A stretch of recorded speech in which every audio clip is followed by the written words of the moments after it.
Hey guys, welcome to the video today. In today's video, I am going to test out and review this Black & Decker mouse detail sander, and the model on this one is BDEM S600. And there's a lot of different information on all the different sides of this box, so make sure that you read through everything. Okay, so let me get this opened up and get everything out of the packaging and get everything organized, and then I'll be back and we'll go from there. Alright guys, so I'm going to show you what was inside of the box. Right here we have the Black & Decker mouse sander. Right here is the instruction manual. Make sure that you read through and understand all of this information before you ever do use the Black & Decker mouse sander.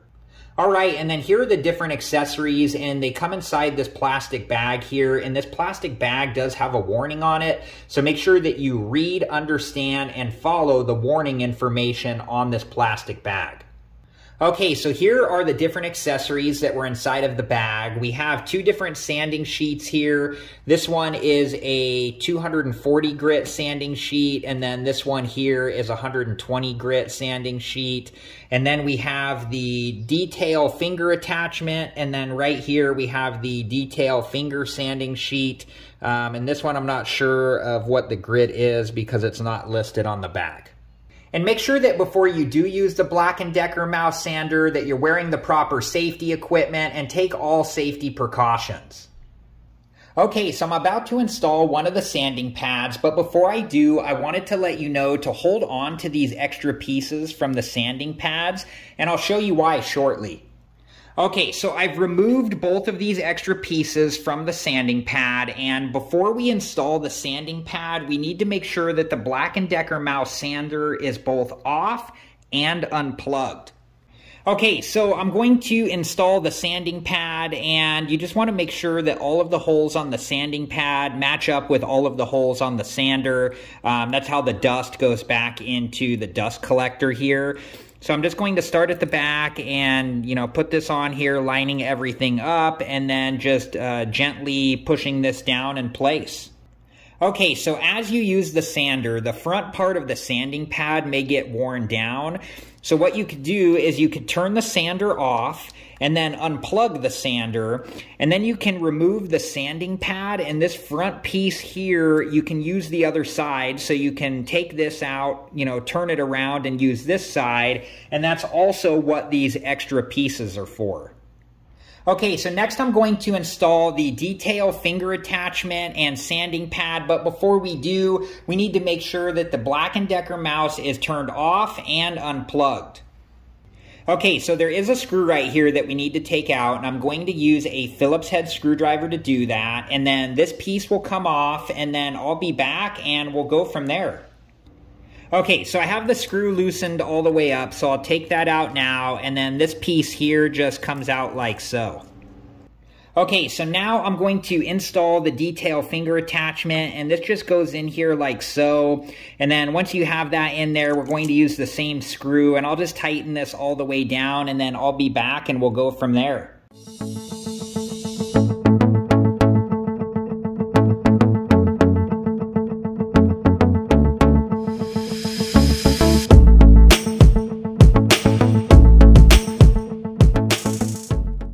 And then we'll just attach this sanding sheet like so and just gently push this into place. Alright guys, so I'm going to reinstall this piece, and then I'll install a sanding sheet, and I'll be back and we'll go from there. Okay, so next we're going to test out the Black & Decker sander. I'm going to get everything set up now, and then I'll be back. Alright guys, I'm going to be sanding this piece of wood here, and I set this up so we can see how well it works on a corner and on an edge. So let me finish getting on my safety equipment, and I'll be back and we'll start sanding.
All right, guys, so I took off the wood blocks, and in my opinion, the sander did a really good job at sanding the wood.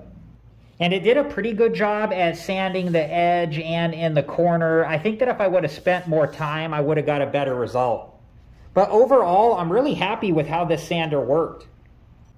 All right, guys, so I'm all done using the sander for now, so I'm going to get everything cleaned up, and I'll get all the dust out of the dust collection canister, and then I'll be back for a final recap and review. Okay, and then to remove the dust collection canister, you want to make sure that you have your safety equipment on, and you want to make sure that the Black & Decker mouse sander is both off and unplugged. And make sure to take all safety precautions. And the instruction manual does say to empty the dust collection canister for every 10 minutes of sanding. Okay, and then I'll hold on to the Black & Decker mouse sander with one hand and the dust collection canister with the other, and we'll just take the dust collection canister off like so. Okay, and then you can just hold the dust collection canister inside of a garbage can and then lift up on the plastic tabs on the clear top part, and the top comes off like so, so you can empty the dust collection canister. And then once all the dust is out of the dust collection canister, we can put the top back on just by lining it back up and then gently pushing down until it snaps back into place.